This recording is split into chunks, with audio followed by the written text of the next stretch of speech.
Hi everybody, welcome back. I'm Amy Sweezy with CNTV. Of course, we are here at Expo 2023, the place to be. This is IAEE-TV, brought to you by Visit Pittsburgh. And my next guest is Chuck Elias. Thank you so much for being here. CEO and co-founder of 42 Chat. Great to be here. Thanks. Let's talk about artificial intelligence, AI. It's a little exciting, it's a little scary. There's a lot of misinformation out there. So what can you tell us about the benefits of using AI? You know, we talk a lot about AI, and it is all the buzz, right? And everybody's talking about it. And what we tell people is just start by thinking about it as a tool. It's a tool that you use to improve your business, to solve challenges and those types of things. But you have to start there. But just like any tool, you know, you have to think about, well, how am I going to deploy this? Is this really going to help make my business better? Is it going to help me connect and engage with customers? Those are the things that are really important. And forget all the buzz, forget all of that stuff. Just look very specifically and think about, what am I hiring the AI to do? And what can it do particularly well? We know what AI does, right? It does kind of pattern recognition. That's the first thing. But really how we see it mostly working is through what we call responsive search, right? You ask a question and you get an answer. And what AI has allowed us to do at a high level, especially conversational AI, it's allowed us to take what were traditionally one-way messaging channels like the web and SMS, and now they're two-way engagement channels. They become customer engagement channels rather than just, you know, oh, I'm going to push some marketing messages to you. I can actually engage with you and I can see what you need, when you needed it. I can respond at scale, something we really can't do with humans. So that's the power, especially when you look at conversational AI.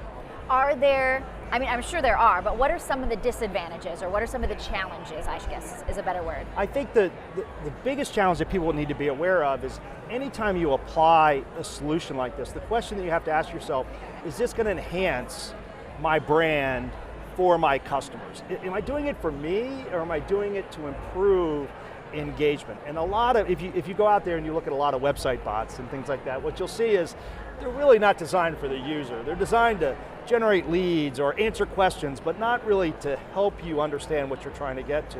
So if you think about it that way, then the challenge is making sure that you build them in a way that's going to be user-centric, that you're customer first, you're solving their problems. When you do that, you actually get the ability to engage more deeply.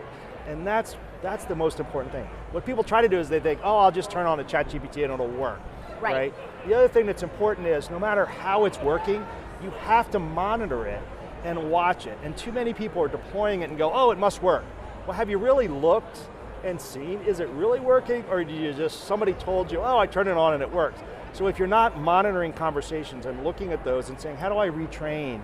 How do I identify unmet needs? If you're not doing that, you're going to have some problems. Is it a little bit like when I type in, I need a real person? Yeah, so you get frustrated, right? Right. So, and what we always say is one of the most important things you have to measure when you're thinking about AI is the correct response rate. But importantly, so just think about like a human. So if I ask you a question, if you're the expert, so I'm going to come in here and I'm going to ask you a question, and I'm going to train, and you were trained on all the things about this event, right? If I walk up to you and I ask you a question, or if I ask you a question and you answer it, hey, great, terrific. If you answered it correctly, terrific. Now if you answered it incorrectly, I'm going to go, what's going on? Right, that's weird. The other thing though is if you said, I don't know, but let me get you some help, you're 100% fine with that interaction. So when we talk about correct response rate, what you're measuring is, did the bot know the correct answer? And then secondarily, did it correctly respond with, I don't know? Which is perfectly fine because you always have another off-ramp. Oh, here's how you can get help or call me or whatever else. But you build trust when you have that high correct response rate. In our world, we talk about it being 90+%, and we typically deliver about 95%, which builds that trust. Then you can build that deeper engagement. So using it as a tool, using it properly, using it for your customer, what do you say though, what's your advice to people who are just plain old scared of this whole thing? And they're like, nope, not going to do it, just never going to try Well, it's funny, I was on a panel last week talking about AI, and one of the event organizers said, I went in and I Googled it and I found out event organizers won't be replaced by AI, and everybody cheered. Yes. You're like, of course they're not going to be replaced. But that's a fear, right? That's a real fear. Right. So the question is, don't worry about replacement. Think about how does it make my job better, right? So we always say like ChatGPT or OpenAI. So we use it for inspiration.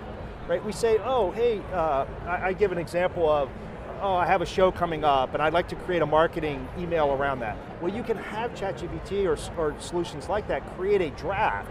Now don't use it as is, because you don't know where it came from, you don't know whose copy they took, right? So you can't use that. But it's going to give you some really good ideas that you can apply. Use it that way. So don't miss the opportunity to improve your personal productivity and be more valuable to your organization by saying, oh, I'm afraid of this, I'm not going to touch it. You don't want to do that. And coming to someone like you who can help them with this is really key, right? Well, we've been doing this for a long time, so we're through multiple hype curves of, oh, AI is going to solve everything. And I tell my team, look, I love technology. I mean, I love technology, but I actually love solving business problems more. And if technology is the way to solve a business problem, that's great. But you always have to be, I'm always a little cautious again, I love my engineers, I love my dev teams, but they'll solve every problem with technology. I'm like, maybe that's not the way we should solve this. Maybe there's a better way. Maybe we need humans and technology smartly applied, and that's how we try to think about it. Right, okay, that's awesome. How important is it for you at 42 Chat to be here at Expo? You know, I always think about Expo as this event where you're taking especially your existing clients, and you're putting your arms around them and you're giving them a hug and saying, we're here for you, we're supporting this great education. It's really super exciting to see. It's just kind of coming back to old friends. I was over in the tech village where we started there, you know, years ago. We were there like, oh yeah, I remember this, and now we're on the floor. So it's really exciting to come here and see the energy and just connect, both with existing clients and potential, and have the opportunity to talk about, you know, how do we just make this industry amazing? Yeah. And that's pretty cool. Fantastic. Chuck Elias from 42 Chat, thank you so much for being here. Yep. We appreciate you answering all of our scared questions about AI.